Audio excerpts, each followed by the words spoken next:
ಕ್ಕೆ 2023ರಲ್ಲಿ ಹೊಸ ಭರವಸೆ ಕೊಟ್ಟ ಸಿನಿಮಾ. ದರ್ಶನ್ ಸಿನಿ ಬದುಕಿನ ದೊಡ್ಡ ಹಿಟ್ ಆಗುವ ಎಲ್ಲಾ ಲಕ್ಷಣ ತೋರಿದ್ದು, ಚಿತ್ರಮಂದಿರಗಳಲ್ಲಿ ಒಂದು ವಾರದ ನಂತರವೂ ಹೌಸ್ಫುಲ್ ಪ್ರದರ್ಶನ ಕಾಣುತ್ತಿದೆ. ಅಪ್ಪಟ ಮಣ್ಣಿನ ಕತೆಯ ಸಿನಿಮಾದಲ್ಲಿ ದರ್ಶನ್ ನಟಿಸಿ ಗೆದ್ದಿದ್ದಾರೆ.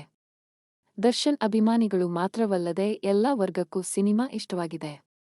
ಕುಟುಂಬ ಸಮೇತವಾಗಿ ಪ್ರೇಕ್ಷಕರು ಚಿತ್ರಮಂದಿರದತ್ತ ಬರುತ್ತಿದ್ದಾರೆ.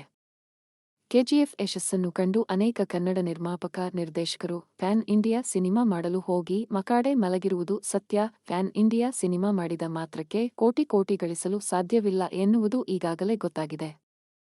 ಉತ್ತಮ ಕತೆ ಇದ್ದರೆ, ಸಿನಿಮಾ ಚೆನ್ನಾಗಿದ್ದರೆ ಮಾತ್ರ ಜನ ಮೆಚ್ಚುತ್ತಾರೆ. ಇಲ್ಲವಾದಲ್ಲಿ ಕೋಟಿ ಖರ್ಚು ಮಾಡಿ ಪ್ರಚಾರ ಮಾಡಿದರೂ ಜನರನ್ನು ಒಪ್ಪಿಸುವುದು ಕಷ್ಟ. ಕಾಟೇರ ಬಳಿಕವಾದ್ರೂ ಕನ್ನಡ ಚಿತ್ರರಂಗದ ದಿಕ್ಕು ಬದಲಾಗುತ್ತಾ ಎನ್ನುವುದನ್ನು ನೋಡಬೇಕಿದೆ. ಥಿಂಕ್ ಲೋಕಲ್ ಗೋ ಗ್ಲೋಬಲ್ ಬಗ್ಗೆ ಇನ್ನಾದರೂ ಚಿತ್ರರಂಗ ಚಿಂತಿಸಬೇಕಿದೆ. ಕಾಂತಾರ ರಿಷಬ್ ಶೆಟ್ಟಿ ನಿರ್ದೇಶನದ ಜೊತೆಗೆ ನಟನೆ ಮಾಡಿದ್ದ ಸಿನಿಮಾ ಕಡಿಮೆ ನಿರೀಕ್ಷೆಯೊಂದಿಗೆ ಚಿತ್ರಮಂದಿರಕ್ಕೆ ಬಂದಿತ್ತು. ಆದರೆ ನಂತರ ಹೊಸ ಇತಿಹಾಸ ಸೃಷ್ಟಿಸಿತು. ಕನ್ನಡದಲ್ಲಿ